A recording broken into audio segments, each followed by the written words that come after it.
Graça e paz, querido.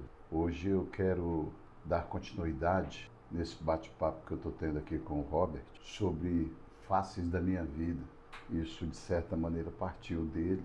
Ele elaborou algumas perguntas interessantes e eu me dispus a respondê-las. Já no outro vídeo, que já está no meu canal do YouTube, eu compartilhei com ele algumas respostas. E hoje, nessa manhã abençoadíssima, nós vamos concluir essa primeira fase, essa primeira etapa desse bate-papo. E é para isso que estamos aqui, Robert. Estou à sua disposição, meu irmão. Vamos lá. Existe alguma ideia ou algo que antes você defendia e hoje não defende mais porque pensa o contrário? Boa pergunta. Eu entendo essa pergunta com foco voltado se você é capaz de aprender e mudar de opinião diante de novas evidências. Eu estou hoje completando nesse ano, 2026, 34 anos de, alguns colocam adjetivam de ministério, e eu falo de caminhada com Cristo, vamos assim dizer. E eu, durante boa parte dessa longa caminhada, 3 décadas e mais 4 anos, me foi ensinado alguns valores dentro da igreja, como estrutura física. E antes eu acreditava que o meu sucesso ministerial dependeria essencialmente mais em como eu me relacionaria com os meus líderes. E sempre foi me passado a não questionar, a não fazer perguntas, a não ir a fundo em certos detalhes. Antes eu defendia, por compreensão equivocada, de que todos aqueles que estavam acima de mim na cadeia eclesiástica eram pessoas extremamente escolhidas e ungidas por Deus. E aquilo me levou a ter um comportamento monossilábico, vamos assim dizer, de entender que o que ele falasse ou que eles falassem era Deus falando. Senta ali,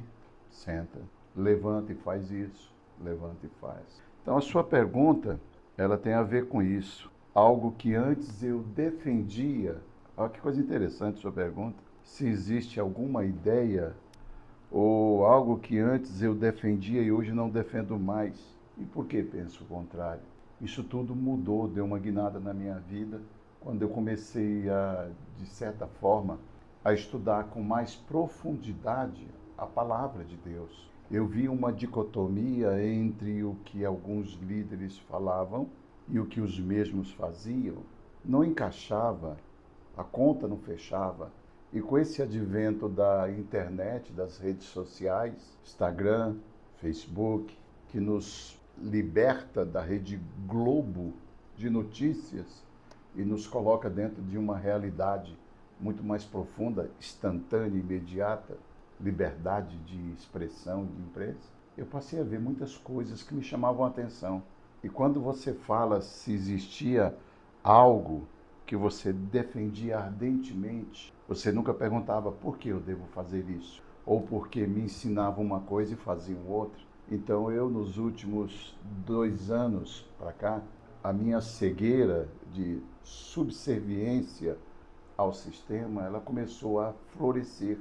Porque se eu falo que eu amo uma pessoa, que é um discurso bíblico, uma narrativa bíblica coerente com o comportamento de Cristo, mas na prática eu não faço, a conta não fecha. E na maioria das vezes, não só eu, mas a maioria dos ditos crentes ou evangélicos ou cristãos, cegamente se curvam e acham que é normal, porque usar-se-á para como argumento dentro do que eu estou falando, um versículo que diz, não toqueis nos meus ungidos. E aquilo era o suficiente para que eu ficasse na minha. Falar, não, Deus vai tratar com ele.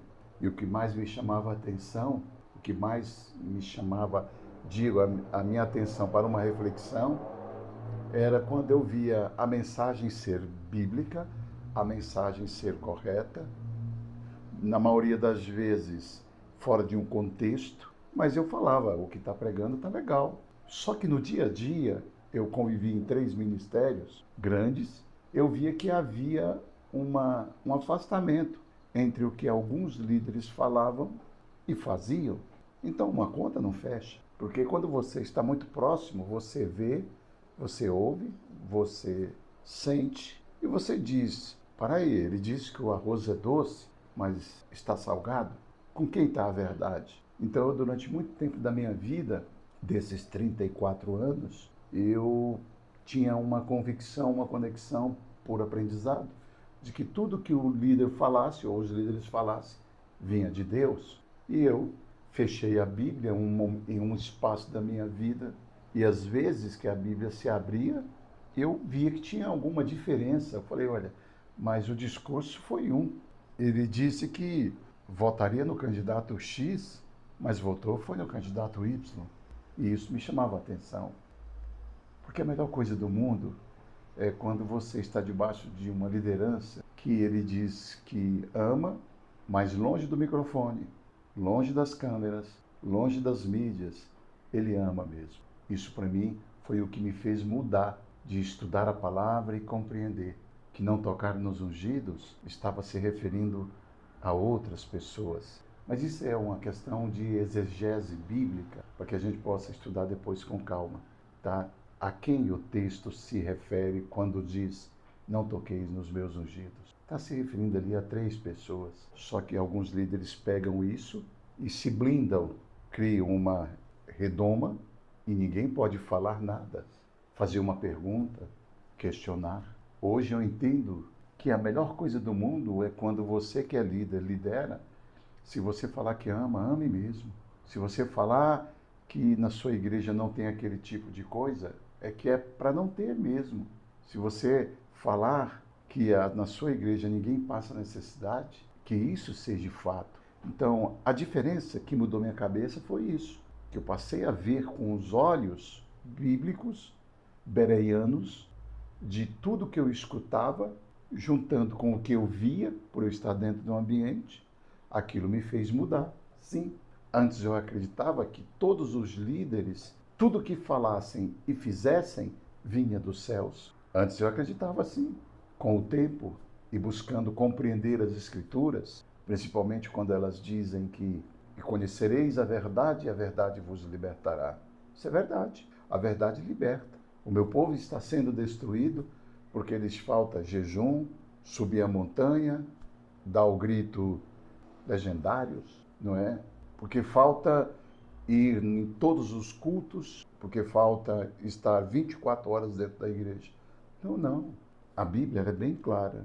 O meu povo está sendo destruído porque lhes falta conhecimento, identidade. Então tome muito cuidado, você que está começando no seu ministério de liderança, seja numa célula, seja num grupo de impacto, seja num grupo familiar, seja num pequeno grupo, cuidado com o que você fala, porque hoje as pessoas estão bem mais informadas.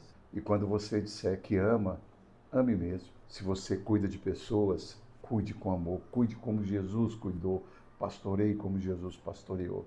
Então, antes eu defendia esse slogan. Antes eu acreditava nisso. Hoje, Robert, eu mudei minha cabeça. E essa mudança, ela aconteceu não por uma revolução de uma política de conhecimento, não. Porque eu passei a entender melhor a Bíblia, eu passei a estudar muito mais a Bíblia e a compreender que falar que ama é uma coisa, amar é outra coisa. Tem pessoas que seguem mais os líderes do que a Cristo. Tem pessoas que morrem pelo líder, mas não morrem pelo Evangelho. Então, dentro da sua pergunta, tá? Que eu acho importante, que se existe alguma ideia ou algo que antes eu defendia e hoje não defendo mais, sim, eu defendia uma obediência cega, irrestrita, sem pormenores, sem considerações. O que me fez mudar? A conta que não fechava. Me ensinavam o certo, me posicionavam certo, mas faziam diferente. E olha que em 34 anos de ministério, eu já vi muita coisa doida, mas a maior de todas que me levou a essa mudança foi exatamente isso. A conta não estava fechando.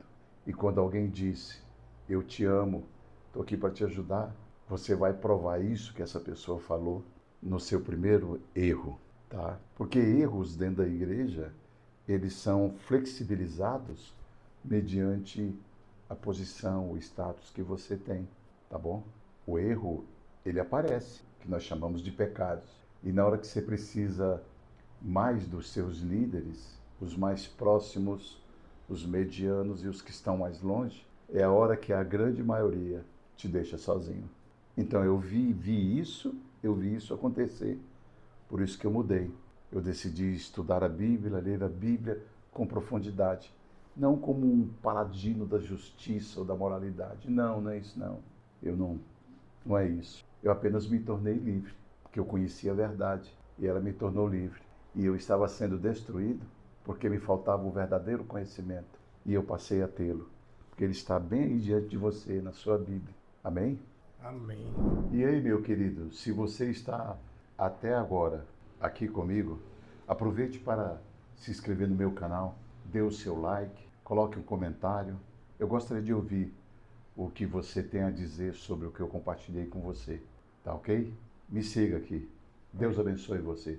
E se você deseja ter um conhecimento bíblico em profundidade, se você deseja ter entendimento das Sagradas Escrituras, eu tenho uma mentoria com propósito para a sua vida, que vai trazer a você uma forma de pensar e de ver como a palavra de Deus pode transformar a sua vida, como a palavra de Deus pode abrir um caminho sobremodo excelente para que você conheça de forma pessoal, relacional e muito íntima. Então acesse aqui embaixo, acesse no meu site pastorsuede.com.br. Lá você vai ter mais informações sobre a mentoria com propósito.